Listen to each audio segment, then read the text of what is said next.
बैठो बैठो, हम लोग खाओ, बैठो बैठो। मेरे बच्चे को अरे हम लोग पानी पियो, पानी पियो। मेरे बच्चे को बचा लो। कोई बात नहीं।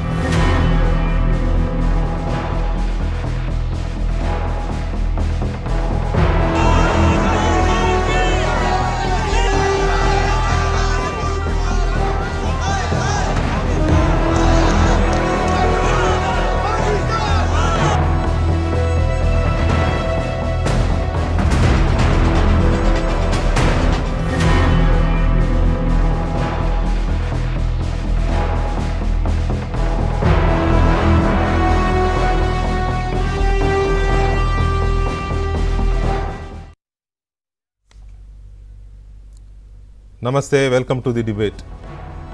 ఈ నెల 22వ తేదీన పహల్గాంలో జరిగిన రక్తపాతానికి పాక్ ఉగ్రమూకలు, పాక్ ప్రేరేపిత ఉగ్రమూకలు, ముష్కర్లు చేసిన ఒక ఘాతుకానికి అది ఆ వీడియో ఒక నిదర్శనం. దానికి సంబంధించి ఆ రోజు నుంచి ఈ రోజు వరకు భారత్ వెంటాడుతూనే ఉంది, వేటాడుతూనే ఉంది ఆ ఉగ్రవాదుల కోసం. ఈ వేట ఇలా సాగుతుండగానే పాకిస్తాన్ ఉలిక్కిపడుతోంది. ఏదో జరగబోతోంది తన మీద, ఇక తన పని అయిపోయింది, భారతదేశం ఎనీ మూమెంట్ తనపై దాడి చేసే అవకాశం ఉందని భయపడిపోయిన పాకిస్తాన్ బార్డర్ లైన్ వైపు తన సేనల్ని కదిలిస్తోంది. ఎల్ఓసి దగ్గర, లైన్ ఆఫ్ కంట్రోల్ దగ్గర, సరిహద్దు నియంత్రణ రేఖ వద్ద తన సైన్యాన్ని మోహరిస్తోంది, అవసరమైన ఏర్పాటు చేసుకుంటోంది. ఎందుకు ఈ ఉలికిపాటు, ఎందుకు ఈ భయం, తప్పు చేయకపోతే ఎందుకు ఈ భయం అనే దగ్గర మన ప్రశ్న ఇవాళ మొదలవుతోంది. అన్ని భద్రతా సంస్థలు రంగంలోకి దిగాయి, మన దర్యాప్తు సంస్థలు రంగంలోకి దిగాయి, ఉన్నత స్థాయి సమావేశాలు జరుగుతున్నాయి. ఇవాళ సాయంత్రం కేంద్ర హోంశాఖ ఉన్నత స్థాయి సమావేశాన్ని నిర్వహించింది. హోంశాఖ మంత్రి అమిత్ షాతో పాటు ఇతర అన్ని దర్యాప్తు సంస్థలు, అన్ని ఏజెన్సీల అధికారులు దాంట్లో పాల్గొన్నారు. ఆర్మీ అధికారులు, ఇతర భద్రతా బలగాల అధికారులు పాల్గొన్నారు. మళ్ళీ ఆ తర్వాత ఇప్పుడు ప్రధాని నరేంద్ర మోదీ దగ్గర రక్షణ మంత్రి రాజ్నాథ్ సింగ్తో పాటు అందుకు సంబంధించిన కీలకమైన అధికారులు అందరూ సమావేశం అవుతున్నారు. ఈ వరుస భేటీలు ఎందుకు జరుగుతున్నాయి, ఏం జరగబోతోంది అనేది ఒక కీలకమైన అంశం. అయితే ఇది జరుగుతుండగానే ఎన్ఐఏ, ఒక కీలకమైన నేషనల్ ఇన్వెస్టిగేషన్ ఏజెన్సీ, ఎన్ఐఏ అత్యున్నత దర్యాప్తు సంస్థల్లో ఒకటిగా మనం చెప్పుకునే సంస్థ, కొన్ని అంశాలను, చాలా కీలకమైన అంశాలను బయటపెట్టింది. అది పహల్గాంలో ఉగ్రదాడి పైన, ఆ దాడి సమయంలో పర్యాటకులు, అక్కడున్న ప్రజలు తప్పించుకోకుండా వాళ్ళు మొత్తం వాళ్ళని చుట్టుముట్టారు. బైసరన్ వ్యాలీలో ఆ పర్యాటకులు వచ్చే ఎంట్రీ దగ్గర, ఎగ్జిట్ గేట్ల దగ్గర మూసేసి వాళ్ళు పర్యాటకులు, సామాన్యులు, ఆ పౌరులు, అమాయకులు పారిపోకుండా, చుట్టూ తప్పించుకోకుండా వాళ్ళు చేశారు, వాటిని మూసేశారు. 25 మంది పర్యాటకులు, ఒక స్థానికుడు మృతి చెందారు అనేది ఎన్ఐఏ బయటపెట్టిన ఒక అంశం. దాడిలో 4 ఉగ్రవాదులు పాల్గొన్నారు. హిందువులు, ముస్లింలను వేరు చేసి, ఇది మొదటి నుంచి మనం చెప్పుకుంటున్నదే, అది ఎన్ఐఏ కన్ఫర్మ్ చేసింది. వేరు చేసి, నువ్వు హిందువా ముస్లిం అని అడిగి, నేను ముస్లింను కాదు అని అంటే హిందూ అని తెలుసుకున్న తర్వాత కన్ఫర్మ్ చేసి చంపేశారు. ఈ మొత్తం ఎపిసోడ్లో ఇది ఒక అత్యంత దారుణమైన ఘటన. ఇది దేశంపై దాడి అనేది ఎంత ఇంపార్టెంటో, హిందూయిజం పైన, హిందూ మతం పైన కూడా జరిగిన దాడి. హిందువులను ఏరి చంపారు కాబట్టి ఇది హిందూయిజం టార్గెట్గా జరిగిన దాడి అనేది ఒక కంక్లూషన్. తర్వాత ఇందులో ముందుగా నేవీ అధికారి వినయ్ నర్వాల్ని కలిసి చంపారు అనేది ఎన్ఐఏ చెప్తోంది. తర్వాత చాయ్ బేల్పురి, ఈ స్టాల్స్ దగ్గరే ఎక్కువగా ఆ ఘటన జరిగింది, మరణాలు ఎక్కువగా జరిగాయి. కాల్పుల తర్వాత ఉగ్రవాదులు అటవీ ప్రాంతం వైపు పరారయ్యారు అనేది జరిగింది. అయితే ఆ తర్వాత కూడా ఈ ఉగ్రవాదులు పాకిస్తాన్లో ఉన్న వాళ్ళ చీఫ్లు, లేకపోతే వాళ్ళు నడిపించే వాళ్ళు, ఆ హ్యాండర్స్తో పెయిడ్ ఎన్క్రిప్టెడ్ మొబైల్ యాప్స్ ద్వారా వాళ్ళ మాటలు సాగాయి. అంటే ఎక్కడ ఎవరు ట్రాప్ చేయకుండా ఎన్క్రిప్ట్ అయిన ఆ మొబైల్ యాప్స్ ద్వారా వాళ్ళ చీఫ్స్తో మాట్లాడుకున్నారు అనేది ఒక అంశం దీంట్లో మనకు తెలుస్తోంది. సో దీంట్లో పాకిస్తాన్ సంబంధం కూడా బయటపడింది.